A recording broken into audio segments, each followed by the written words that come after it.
여러분 안녕하십니까. 수익을 말하던 시간이 돌아왔습니다. 안녕하십니까. 예병구 멘토입니다. 자, 시장의 변동성이 좀 나오고 있습니다. 제가 이 변동성을 언제, 얘기를 이미 드렸었고요. 이 변동성에 대해서는 여러분들 굳이 흔들리실 필요는 없다는 얘기도 계속 드리고 있습니다. 지난주 수익을 말하다 시간에도, 자, 우리가, 앞으로 이제 우리 시장이 어떻게 될 것인가에 대한 얘기들을 계속 지속적으로 드렸습니다.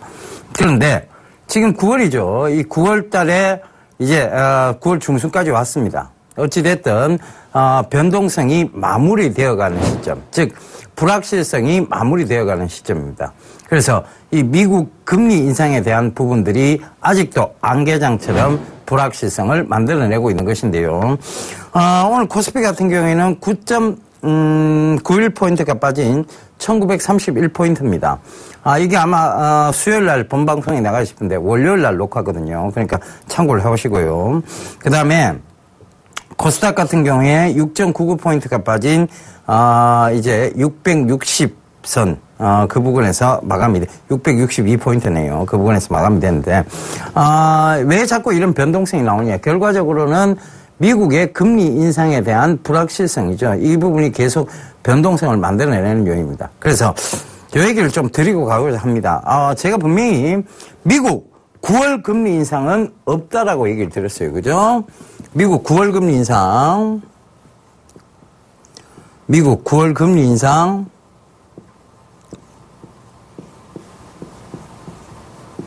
없다.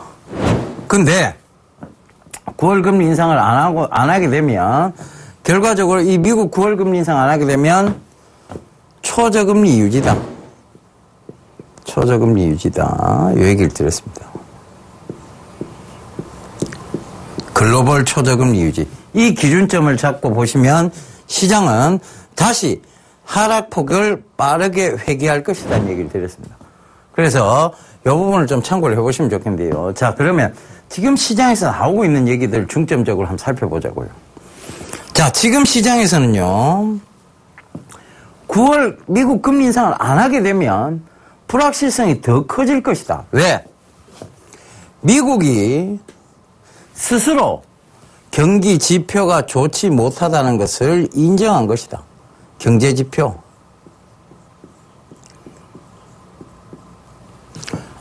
경제 지표에 대한 불안을 인정한 것이다가 됩니다.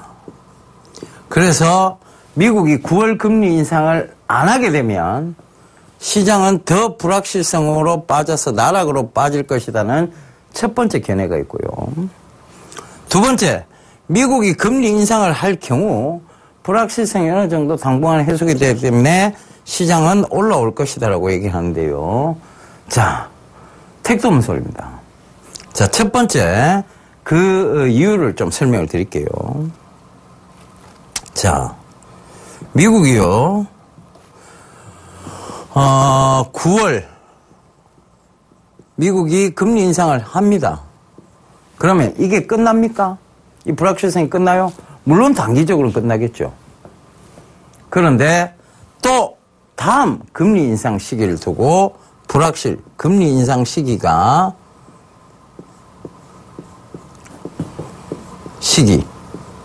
언제요? 다음번 넥스트. 이걸 두고 불확실성은 다시 생깁니다. 그래서 이렇게 돼버리면 이제 또 금리 인상이 계속 지속적으로 이어진다라고 생각하면 자금 유출은 더욱더 심각해집니다. 왜냐하면 제가 늘 말씀드렸죠. 초저금리 상태에서는 어떻게든 위험 자산으로 다시 올 수밖에 없어요. 왜냐하면 은행에 맡겨놔봤자 돈이 안 되니까 위험 자산으로 다시 오는 겁니다. 그런데 금리 인상이 계속 된다라고 생각을 한다면 서서히 위험 자산에서 안전 자산을 옮겨가겠죠. 그래서 이 부분, 즉 금리 인상을 하고 나버리면 그 다음번 금리 인상 때문에 또 시장은 또다시 불확실성이 생길 수밖에 없습니다. 그럼 금리 인상을 안 하고 동결을 하면요. 마찬가지죠. 10월 금리 인상에 대한 얘기가 나올 거고 12월 금리 인상에 대한 얘기가 또 나올 겁니다. 그럼 또 불확실성이에요. 그렇다고 이게 불확실성이지만 결론적으로 뭐가 되느냐? 초저금리라는 거죠. 초저금리 유지라는 거죠. 그렇기 때문에 또다시 위험자산으로 들어올 수밖에 없었습니다. 미국의 9월 금리 인상 때문에 빠져나갔던 자금들이 초저금리 유지 때문에라도 다시 들어온다는 얘기죠. 그러면 실제적으로 금리 동결이 돼야 되느냐, 금리 인상이 돼야 되느냐 부분에서는 아직은 금리 동결이 돼야 됩니다. 그러면 이 금리 동결이 됐을 때는 미국은 스스로 인정하는 것이기 때문에 스스로 경제 지표가 안 좋다는 것을 인정하기 때문에 금리 동결이 돼버리면 위험한 거 아니냐는 얘기가 됩니다. 그건 누구의 의견, 즉 누가 그런 해석을 했는지는 모르겠습니다. 근데 미국이 그렇게 어설픈 나라가 아니죠. 미국이 주먹구구식 나라는 아닙니다. 자넷 앨런이요, 최근에 이런 얘기를 했습니다. 앨런 의장이. 자, 미국의 경제 지표는 빠르게 호전되고 있으나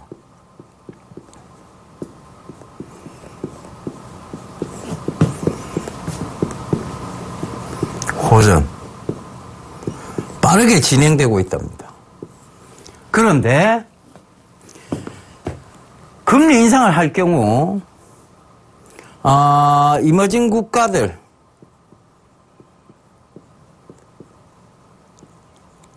그리고 신흥시장들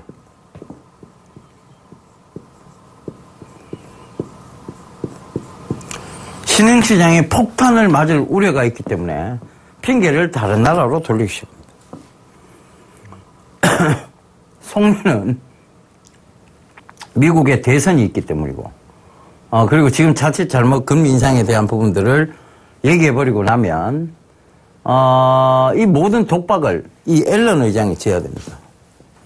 여기에 대한 모든 책임, 벤 버냉키가 이때까지 잘 해왔던 모든 그런 부분들에 대한 잘못된 책임을 누가 져야 되느냐면 이 앨런 의장이 온팡 뒤집었어야 돼요. 그런데 이 선택을 한다? 아니죠. 그러니까 요 핑계를 서서히 대기 시작합니다. 이머징 국가와 신흥시장의 우려 때문에 미국의 경제지표는 호전되고 있으나 금리 인상 시기를 뒤로 늦춰야 될 것 같다는 얘기들이 나오기 시작하는 것이죠. 자, 이것은 딱 두 가지 다를 노리고 있는 거예요. 미국은 괜찮다. 그러나 미국이 대의적 국가이기 때문에 다른 이머징 국가나 신흥시장을 우려해서 우리가 아량을 베풀겠다는 명분을 쌓아나가는 것이죠. 앨런 의장이 얘기했습니다. 반드시 연내에 금리 인상할 것이다. 물론 그 전제 조건이 있었습니다. 물가 상승률이 충분했을 때. 라는 전제 조건이 있었지만 연내에 금리 인상을 할 것이다. 라는 얘기했어요. 그럼 그 연내라는 것은 12월까지입니다. 근데 이 12월 끝에 가서 하느냐, 9월이라도 하느냐에 대한 부분이었는데, 자, 9월 금리 인상에 대한 부분들을 딱 얘기하고 보니까 앨런 의장이 온팡 뒤집었을 것 같고, 그러니까 핑계를 이렇게 대면서 12월로 늦출 가능성이 높아졌다는 얘기죠. 그리고 그녀는 어찌되었건 이 명분을 자꾸 쌓아간다면 꼭 굳이 올해 안 해도, 금리 인상을 안 해도 그녀에게 질타를 할 이유가 없어진다는 것입니다. 그래서 그녀는 명분을 지금 잡아가고 있는 것이죠. 그래서 제가 보는 관점은요, 결국 똑같습니다. 9월 금리 인상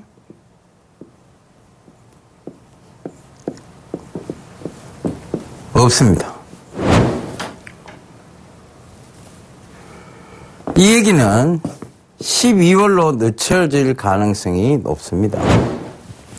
그죠? 12월로 늦춰질 가능성. 그러니까 결국은 미국은 지금 그 명분들을 잡아가는 것이고, 그 명분이 딱 나오는 순간 시장은 불확실성 해소라는 거예요.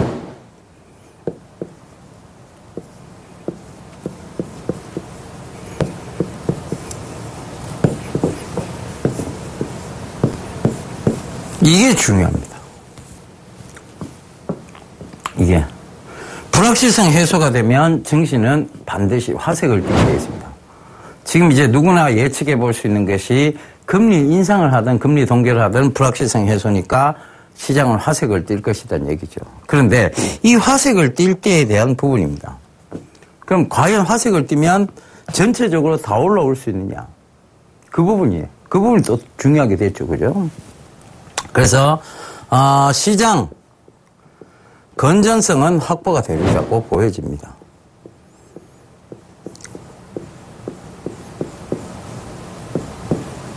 자, 제가 이 수익을 말하다 시간을 통해서 여러분 개소세 인하, 개별 소비세 인하에 숨겨진 이면을 얘기 드렸습니다. 이건 서민을 위한 정책은 아니다. 결국은 그들 5만원짜리를 누군가 감추고 있는 집단을 위한 정책이라는 얘기를 드렸습니다. 자, 드디어 얘기들이 나오기 시작합니다.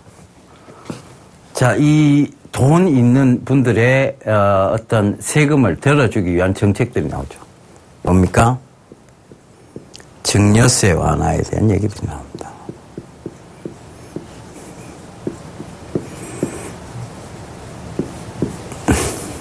서민들 같은 경우에 증여세를 줄 만큼 재산을 많이 갖고 있지 않습니다. 자식이나 와이프에게 돈을 물려줬을 때 증여세를 낼 만한 그만한 재산을 갖고 있지 않죠. 근데 이 증여세 완화가 나왔어요. 이것 역시 서민 정책은 아니죠. 서민 정책은 아니라는 얘기입니다. 결국은 이걸 왜 하고 있느냐. 그들이 가지고 있는 돈의 가치를 희석시키지 않기 위해서다. 그러면 이 기한이 끝나고 나는 12월 말일이 되고 나면 12월 30일이나 뭐 그렇게쯤 되겠죠. 이 말일이 되고 31일이나 그쯤 되겠는데 이게 끝나고 나면 결국은 뭐가 이루어지느냐. 돈의 희석, 가치가 희석되는 것을 막았잖아요. 그죠? 본격적 경기 부양이 이루어질 것이다.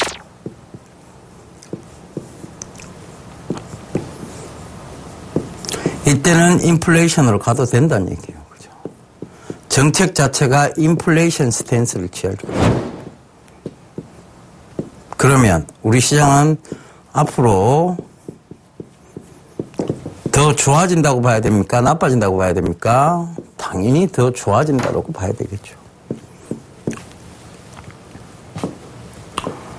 거기서 우리가 이제 찾아보아야 될 것이 뭐냐면 섹터입니다. 앞으로 어떤 섹터가 움직일 것인가? 앞으로 어떤 산업들이 주목받을 것인가?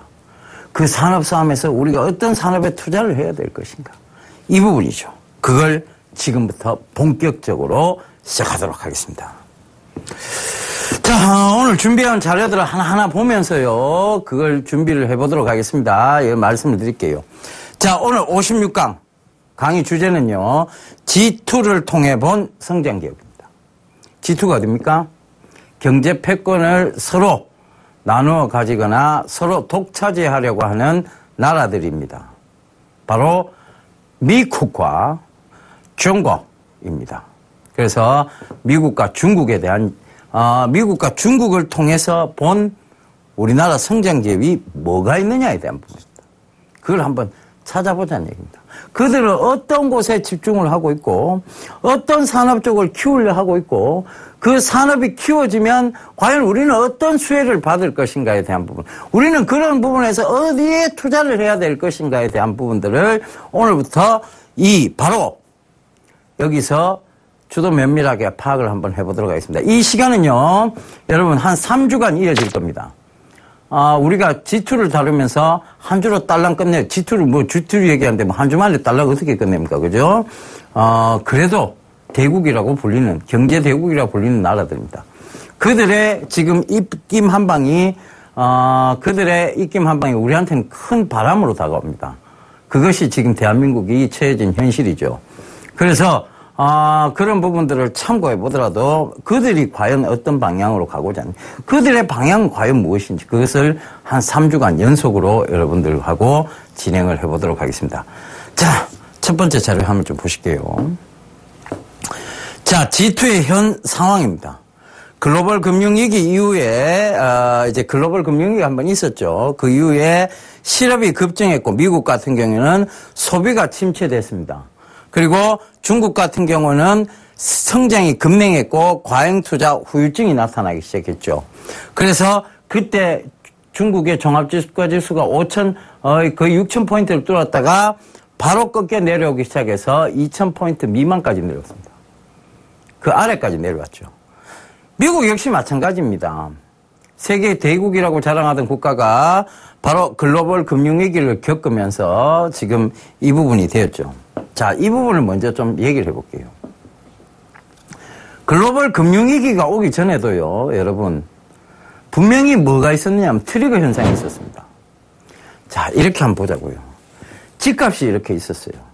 집값을 담보로 대출금을 요만큼 냈습니다. 그 집값보다 낮아야 될 거 아니에요. 그죠? 어찌되었건 대출금이 집값보다 낮아야 되겠죠. 그죠? 그러니까 대출금이고 집값입니다. 이 상황에서 어떻게 됐냐? 서브프라임 모기지죠. 이게 먼저 터졌어요. 집값이 쭉쭉쭉쭉쭉쭉쭉쭉쭉 내려가니까 대출금이 집값을 넘어서 버렸습니다. 그러면 정말 양심이라고 얘기를 하면 이 집을 팔아서 모자라는 돈까지 채워서 대출금을 갚아야 되겠죠. 누가 과연 그렇게 할까요? 여러분들이라면 그렇게 하실 수 있겠습니까? 절대 못합니다. 배째라 내 집 가 갚으라. 왜? 내가 지금 이거 집을 팔아도 이 대출금보다 대출금 모자라는데 뭐하러 집을 팝니까?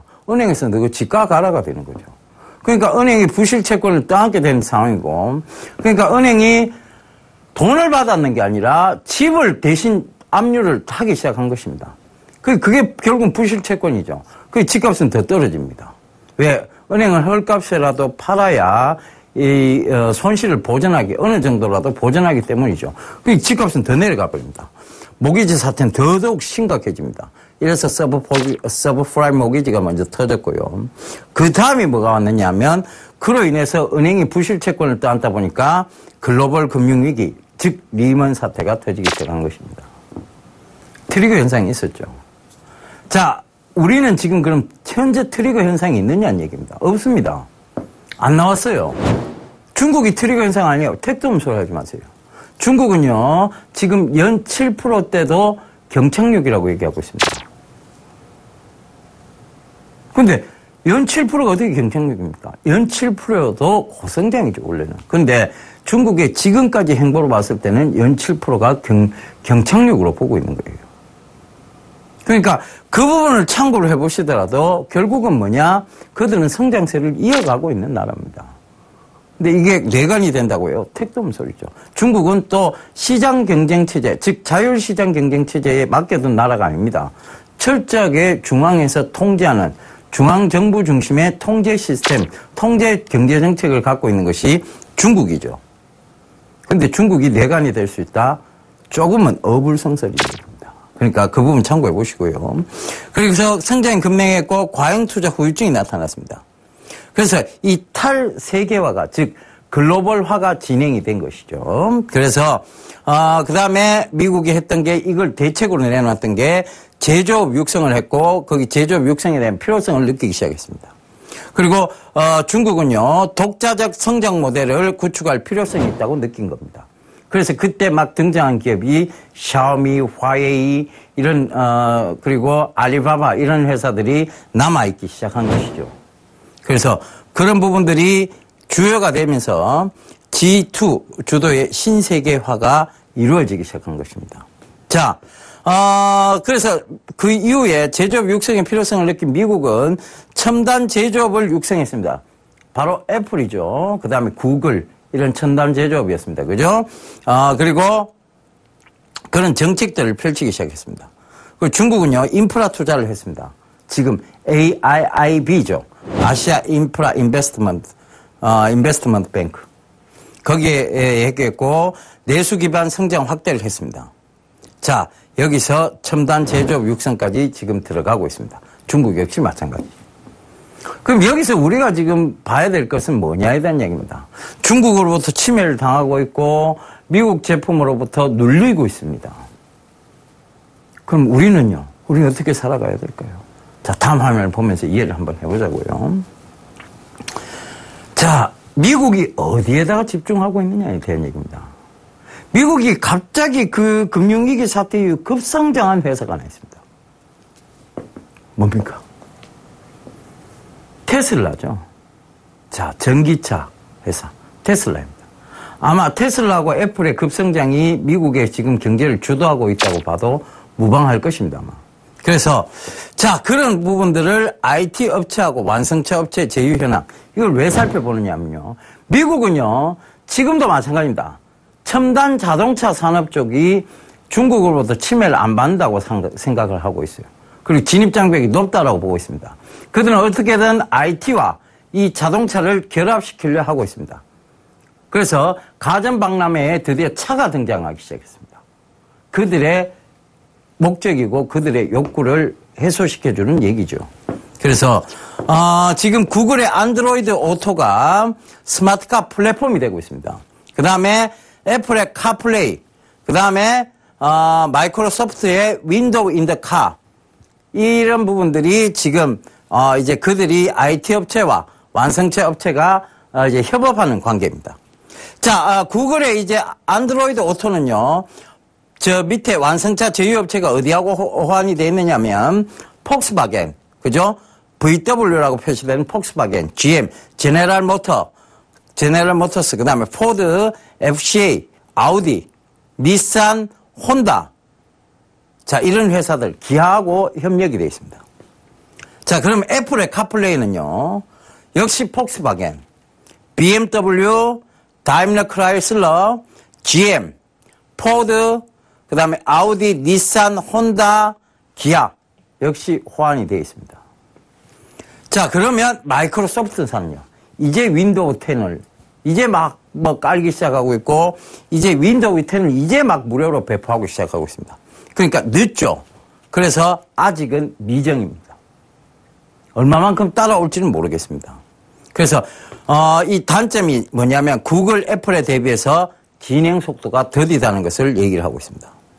자, 이런 바로 스마트카 플랫폼을 통한 자, 이제 무인차 시대, 즉 자율주행차 시대를 열어가고자 하는 것이 미국의 궁극적 목적입니다. 그걸 다음 화면을 한번 보시면서 또 얘기를 이어가 볼까요? 자, 구글의 자율주행차의 재원입니다. 광선 레이더, 차량 천장에 탑재된 거리 이동 감지 장치로 회전하는 센서가 지붕에 설치됩니다. 자, 그 다음 비디오 카메라, 실내 백밀러에 부착된 센서가 교통신호기 변화 등 차량 주변의 작은 움직임까지 측정해 지도상의 정확한 위치를 표시하도록 도움을 줍니다. 자, 수동 조작 전환 장치, 비상식 빨간색 버튼을 누르면 수동으로 조작이 가능합니다. 이런 모든 시스템은 자동입니다. 자동은 고장의 우려가 있거든요. 그 고장이 났을 때 바로 수동으로 바로 조작을 전환할 수 있는 시스템이라는 얘기죠. 그 다음에 전파 탐지기, 차량으로부터 사물이 떨어져 있는 정도와 그러니까 이제 거리를 딱 느낄 수 있는 감지 센서죠. 그죠? 그 주위 장애물의 이동을 감지한다. 위치 파악기, 컴퓨터, 이런 모든 것들이 이제 차 안에 들어갑니다. 과히 이제 전기차 시대에 가버리면 이 차도 뭘로 들어가냐면 IT 부품으로 아마 확연하게 들어갈 수밖에 없는, 즉 IT 부품의 분류로 들어갈 수밖에 없는 상황이랍니다. 이 많은 컴퓨터 제어 시스템들이 들어간다는 얘기입니다.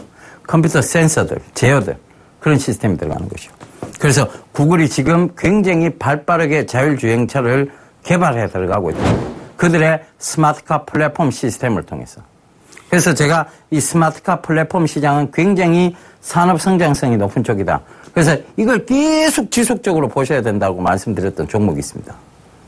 바로 국내의 이 스마트카, 그러니까 차량용 인베디드 소프트웨어 시장의 선두주자 MDS 테크죠. 맛동산 테크. 이 얘기를 계속 드렸던 이유가 바로 이러한 것들 때문입니다. 자, 다음 한번 보실게요.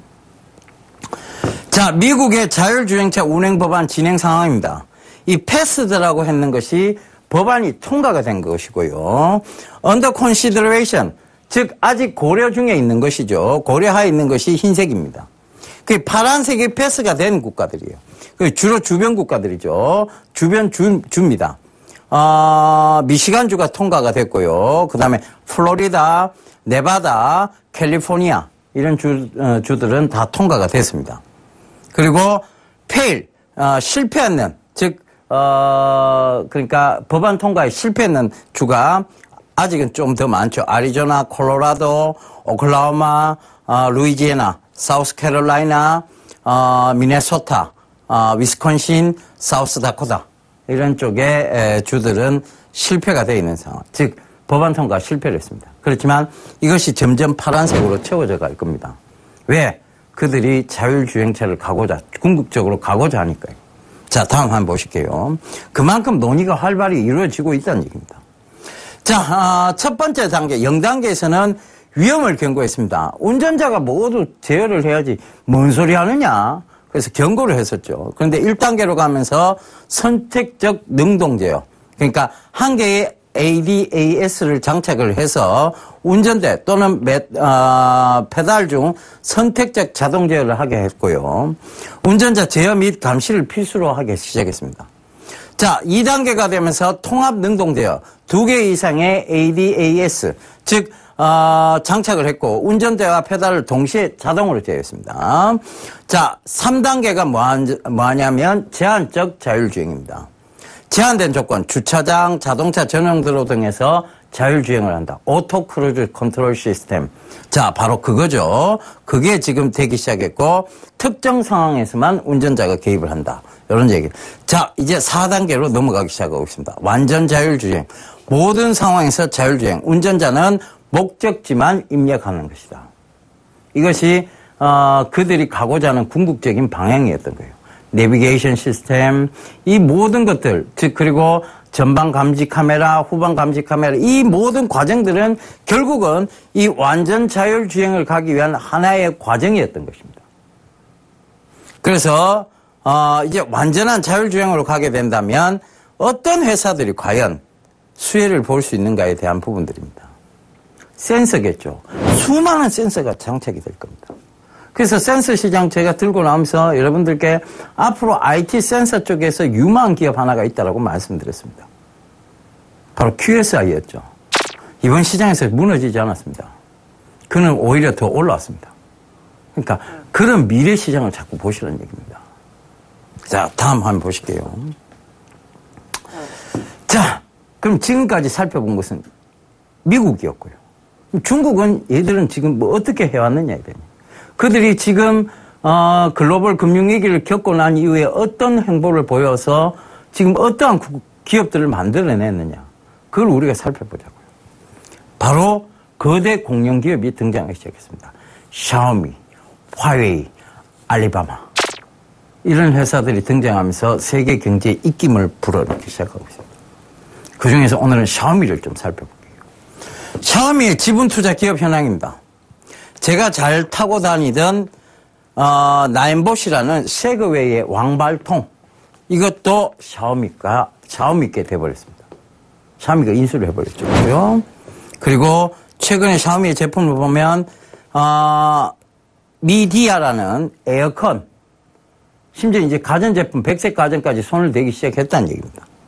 공기청정기, 그죠? 그 다음에 LED 조명 사업, 거기다가 스마트 신발, 구글에 말하는 신발하고 대응하는 스마트 신발, 가격이요 어마어마하게 쌉니다.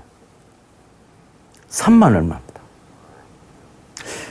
우리 PD님께서 신발이 말해서 뭐 하냐고 얘기를 하시네요. 그래서 제가 그걸 얘기를 해드려야 되겠습니다. 신발이 말할 필요는 없어요. 근데 신발에 뭐를 장착하느냐 하면 이 바로 샤오미의 핸드폰과 연동시켜서요. 이 샤오미 핸드폰과 연동시켜서 도보용 내비게이션을 연동시키는 겁니다. 그래서 우리 PD님이 여자친구를 만나러 가요. 쫙 가고 있는데 여자친구가 있는 쪽에 오른쪽으로 가라고 이쪽에서 진동이 지지지직 울립니다. 그러면 이제 오른쪽으로 가는 거죠.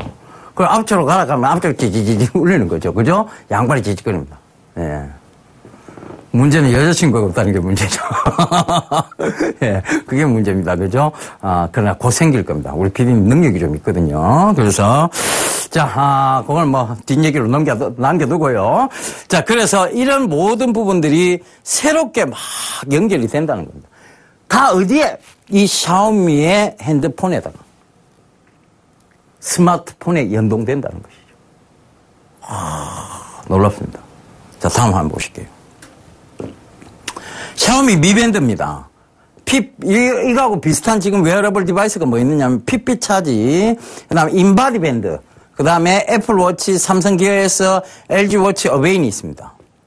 자, 이걸 면밀하게 분석해 보기 전에 가격을 한번 보자고요. 샤오미 미밴드는 $15입니다. 근데 핏빛은 $150고, 인바디 밴드는 $179입니다. 애플워치는 $349. 물론 애플워치는 다른 기능까지 있습니다. 그죠? 삼성 기어도 $299. LG워치 어베인도 $160 수준입니다. 그럼 가장 싼 게 뭐냐면 샤오미 미밴드입니다. 똑같은 세 개의 웨어러블 디바이스로 보면 샤오미 미밴드가 가장 쌉니다. 근데 기능은요, 한번 보자고요. 운동량 분석 똑같습니다. 5개 다 되죠. 수면 패턴 분석 다 됩니다. 5개 다 되죠. 전화 알림 기능, 예. 요건 안 돼요. 인바디 밴드는 안 됩니다. 자, 전화 알림 기능이 되는 게, 자, 요 인바디 밴드 빼고는 다 됩니다. 결국은 이 샤오미 미 밴드가 웬만한, 기능들은 다 갖고 있다는 거예요. 가장 기본적인 이 웨어러블 디바이스 밴드가 갖춰야 될 기능을 다 가지고 있습니다. 근데 가격은 10분의 1 수준도 안 됩니다. 타기기가 제휴에서도 보면요. 체중계, 에어컨, 무드 등 운동화, 샤오미 미 밴드는 타기기가 제휴가, 즉, 이 연동이 가장 잘 되는, 호환이 가장 잘 되는 제품으로 나와 있습니다. 단지 단점 하나가 있다라면 플라스틱 OLED, 즉, 화면, 디스플레이가 없다는 것이 문제인데 그것은 스마트폰하고 연동되기 때문에 큰 문제라고 볼 수는 없습니다. 그만큼 가격을 낮추면서도 그들이 웬만한 기능 갖추고 있다는 것, 그리고 이 사용 가능 기간에서도 가장 높은 30일을 가지고 있다는 것, 저전력을 쓰고 있다는 것, 참 놀랍습니다. 무게도 가장 가볍습니다. 5g입니다. 이러면서 가격은 10분의 1 수준. 우리가 흔히들 이런 걸 뭐라고 얘기하는가 하면 가성비 짱이라고 얘기합니다. 가격 대비 성능이죠. 그죠? 가성비 짱이라고. 자, 다음 한번 보실까요? 그러니까 이 중국 기업들이 이만큼 급성장할 수 있었던 거예요. 그리고 지금 대한민국 시장을 침해하고 있는 요인이 됐다는 겁니다. 그걸 가장 극명하게 보여주는 겁니다. 한번 볼까요? 미원입니다. 미원, 샤오미 제품이죠. 홍미2, 샤오미 제품입니다. 홍미2, 홍노트도 나왔습니다. 그 샤오미 제품이죠. 그 다음에, 미원은 메이주 제품이네요. 메이주 제품이고. 자, 갤럭시 S6, 삼성전자, 그리고 애플 아이폰 6입니다. 이걸 비교를 한번 해볼게요. 자, 제조사는 M1은 메이주입니다. 그리고 홍미2는 샤오미고, 삼성전자고 애플입니다. 출고가가요, 메이주 13만원입니다. 샤오미 13만원입니다. 삼성전자 85만원입니다. 껑충 뛰어버리죠. 애플 81만 4천입니다. 껑충 뛰어버립니다. 그럼 기능은요, 쿼드코어 쓰고 있습니다. 리드코어 쓰고 있습니다. 2.5GHz, 1.5GHz, A8, 2.2GHz, 듀얼 코어에 겨우 듀얼 코어는 이 쿼드코어, 리드코어입니다. CPU는요, 이게 옥타코어입니다. 옥타코어를 같이 쓰고 있는 게 삼성전자 갤럭시 S6입니다. 참 놀랐습니다. 이 애플이 제일 뒤처집니다. 듀얼 코어예요. 그런데 홍미2는 리드코어에다가 쿼드코어입니다. 성능이 거의 떨어지지 않습니다. 디스플레이도요, 5.5인치, 4.7인치, 5.67인치, 4.7인치, 5.5인치, HD 디스플레이고 슈퍼 AMOLED고 레티나 디스플레이입니다. 여러분 크게 차이 못 느낄 정도예요. 자, 램은 2기가, 1기가, 3기가, 1기가입니다. 램도 크게 뒤처지냐? 카메라 화소수도요, 크게 뒤처지지 않습니다. 배터리도요, 오히려 메이주 같은 경우에는 더 성능이 좋습니다. 근데도 가격은 이것 둘은 13만원입니다. 중국 제품. 85만원, 81만원. 이건 가성비가 높은 거고, 안 좋은 거고, 이건 가성비가 좋은 거죠. 이러니까 중국 제품이 완성품 쪽에서 침해를 당하는 것이 삼성전자와 애플이라는 얘기입니다. 그래서 삼성전자와 애플의 중국 시장 점유율은 계속 떨어지고 있는 것이고 이들 로컬 브랜드는 계속 치고 올라가는 것이죠. 그러니까 삼성전자는 스마트폰 쪽에서 침해를 당하고 있는 것입니다. 그럼 샤오미에다가 납품을 하고 있는 반도체 디스플레이 쪽은요? 그건 좋다라고 봐야 되죠. 왜? 이들은 가성비를 높여서 계속해서 판매량이 늘어나고 있기 때문에. 자, 다음 한번 보실까요? 자, 그래서 우리가 뭘 봐야 되느냐. 핵심 기술력을 기반으로 한, 즉, 제가 진입장벽이 낮지 않고 핵심 기술력을 가지고 있으면 이것은 중국향 매출이 늘어날 수 있는 구조가 된다. 그런 얘기를 드렸었죠. 그 기업을 한번 살펴보자는 얘기입니다. 지문인식 솔루션. 이 크루실텍이죠. 바로 바이오 트랙패드, 옵티컬 트랙패드를 개발하고 있는, 만들어내는, 크루실텍에 대한 얘기입니다. 이 크루실텍이 어디에 납품을 하고 있느냐 하면 중국향, 화웨이의 아나7 하는 제품, 그 다음에 메이주의 MX5, OPPO의 R7에다가 납품을 하고 있습니다. 그러니까 이 크루실텍은 앞으로 시장 점유율이 높아질 거라고 예상을 충분히 해볼 수 있죠. 왜? 중국향 제품들이 점점 이 메이주라든가 화웨이의 제품들이 판매량이 늘어나고 있기 때문에 그렇습니다. 그 다음 음향 부품 쪽에 블루콤, 샤오미의 진동 리니어 모터에 들어가고 있다는 얘기입니다. 진동 리니어 모터, 작은 모터죠. 거기에 들어가고 있다는 얘기입니다. 정전기 방지 솔루션, 이노칩, ZTE, 여러분 많이 들어보셨을 거예요. 중국의 최대 통신 회사라고 보시면 됩니다. 화웨이, 레노버, 샤오미. 야, 이노칩 앞으로의 발전성이 더욱더 기대되는 회사입니다. 복제 방지 반도체, 네오와인. 중국 다수 기업의 일련 번호를 암호화한 복제 방지 칩을 수출하고 있습니다. 이 회사 정말 주목해 봐야 될 회사입니다. 네오와인. 자, 그 다음에 4K UHD 패널, 삼성전자, 샤오미의 미 TV2S에 들어갑니다. 삼성전자도 부품을 납품을 하고 있죠. 부품 회사로 지금 또 그들이 워낙 판매량이 늘어나다 보니 부품 회사로 가고 있습니다. 그 다음에 아모텍, 칩베리스트라는 부품인데 레노버하고 화웨이에 들어가고 있습니다. 여기서 우리가 두 가지 딱 주목해 봐야 될 종목이 있습니다. 네오와인 좀 주목을 해보셔야 되고요. 그 다음에 이노칩을 주목을 해보셔야 됩니다. 크루셜텍은 지금 최근에 이제 좀 많이 올라왔어요. 근데 크루셜텍도 어떤 매출 비중으로 보면 앞으로 성장 확대 국면은 맞습니다. 그런데 이 이노칩이나 네오와인의 성장 확대의 국면에 비하면 조금 떨어지는 것이 사실입니다. 그래서 크루셜텍보다는 이노칩이나 네오와인이 낫기 때문에 그렇습니다. 그 다음에 블루콤 역시 마찬가지입니다. 블루콤도 역시 이노칩이나 네오와인에 비한 성장률에 비해서는 조금 떨어지는 것이 사실입니다. 그리고 어떤 한 회사에 좀 집중되어 있다는 거. 그런 부분들을 참고해 보시면 되겠습니다. 근데 이노칩이나 네오와인은 중국 다수 기업인데다가 ZTE, 화웨이, 레노버, 샤오미라는 바로 중국의 거대 기업들을 다 매출처로 두고 있다는 얘기죠. 그러니까 확대 국면입니다. 성장 확대 국면에 들어가 있다고 보시면 됩니다. 그래서 이런 두 가지 종목을 좀 집중해 보시면 좋은데요. 특히 이 이노칩, 그 다음에 네오와인, 요 부분들을 좀 보셔야 될 것 같은데 이노칩을 먼저 좀 볼게요. 자, 이노칩이 최근에 보면 이제 바닥 영역에서 올라오고 있습니다. 근데 이게 왜 올라오고 있느냐에 대한 부분에서 중국향 매출에 대한 기대감이 높아지고 있기 때문입니다. 그래서 이노칩이 전 고점대가요, 이 부근이었습니다. 그죠? 18,000원 이 부근인데.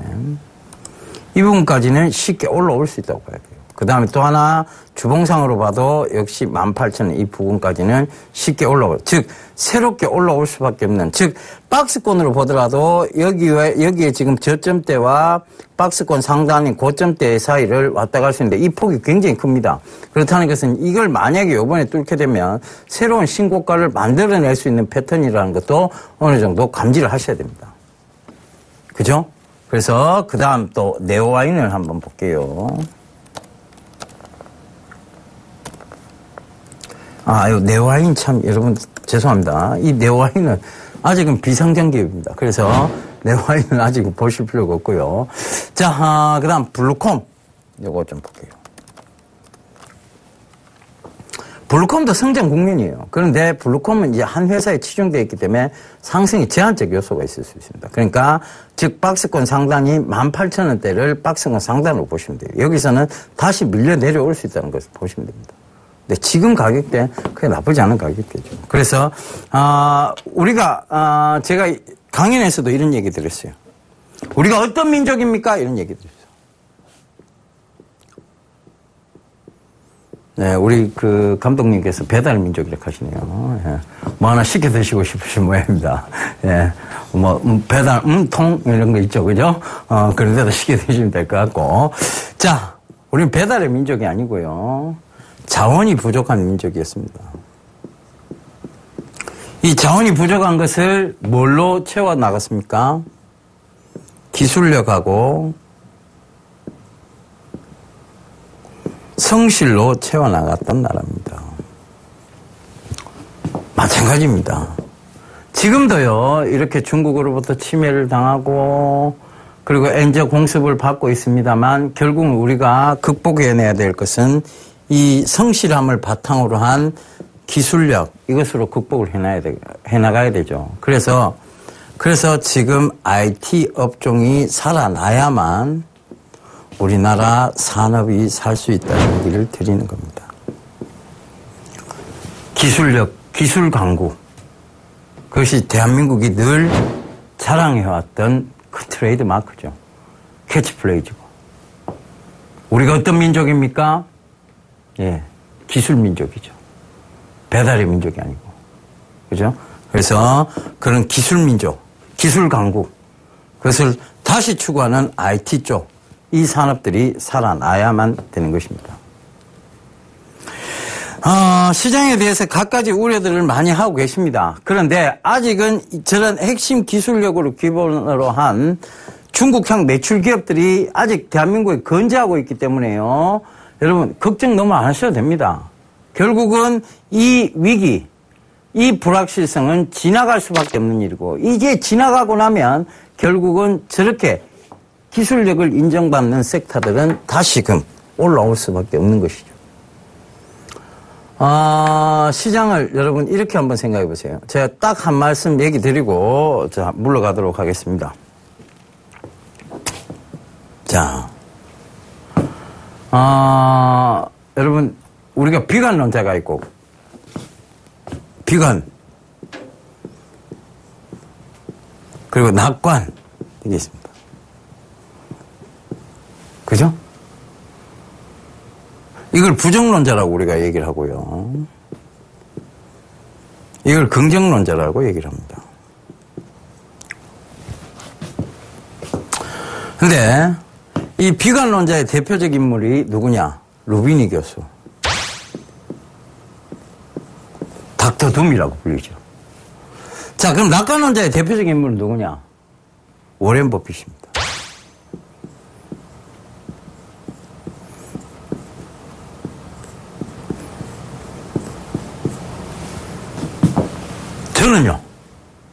저는 낙관론도 아니고 비관론도 아닌 중립적 입장을 가지고 있습니다. 굉장히 냉철한 객관적 입장이에요. 근데 아마 이 TV를 보시는 분들은 네가 왜 중립이고 낙관론자지 이래 얘기를 하실 거예요. 그런데 지금은 낙관론일 수밖에 없는 가장 큰 중심적 근거적 요인이 있죠. 바로 글로벌 초저금리 상태라는 것 때문입니다. 그런데 자 이걸 우리가 비교를 한번 해보자고요. 딱 드러나온 비교가 딱 나옵니다. 이 비관론자는요, 계속 안 좋다고 얘기합니다. 지도 투자를 뭐 합니다. 안 좋은데 지가 보기에 계속 안 좋은데 왜 투자하겠습니까? 계속 투자를 뭐 합니다. 망설입니다. 투자 안 해요. 그러니까 뭘로 남아있느냐? 교수로 남아있습니다. 결국은 학자예요. 네? 워렌 버핏은 뭐라고 얘기를 합니까? 공포를 매수하고 탐욕을 매도하라 해봅니다. 공포 때 오히려 더 사라고 얘기를 합니다. 투자를 망설이지 않죠. 그러니까 세계 부호가 되어 있는 겁니다.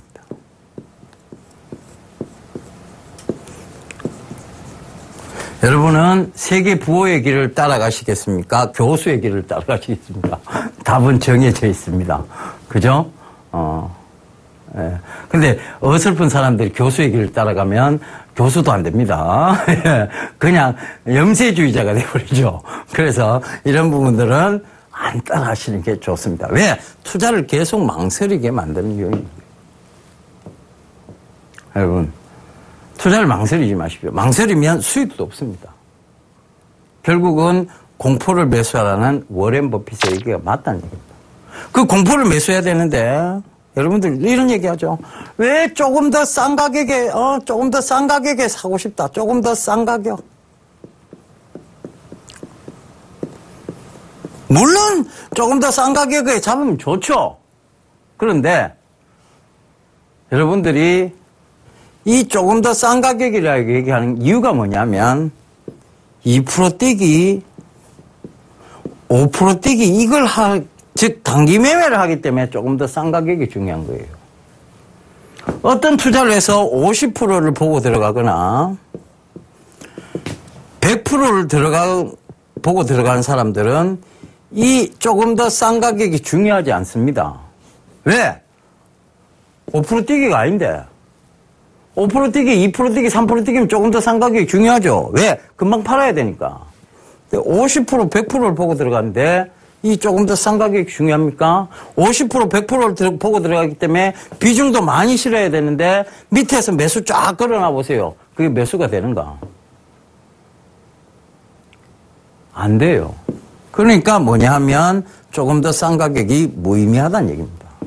그래서 투자를 망설이는 습관보다는 여러분 투자를 공포에서 오히려 좋다 투자를 해 들어가시는 그런 습관을 키우셔야 됩니다. 자, 여러분, 제가 오늘도 여러분들 위해서 쉼없이 지금 1시간 달려왔는데요. 다음 주에도 또 G2를 통해서 본 성장 기업들을 잡아 나갈 것입니다. 그런데 문제는요, 여러분, 이렇게 생각을 해 보셔야 돼요. 그런 좋은 기업들이 아무리 있어도요, 여러분들이 투자를 망설이시면 수익도 없다라는 게 그게 결론입니다. 글로벌 초저금리 상태를 기준점으로 여러분들 투자를 망설이시지 않는 투자자분들이 됐으면 좋겠습니다. 네, 저는 이만 물러가고요. 다음 주 다시 인사드리도록 하겠습니다. 감사합니다. 예병군이었습니다.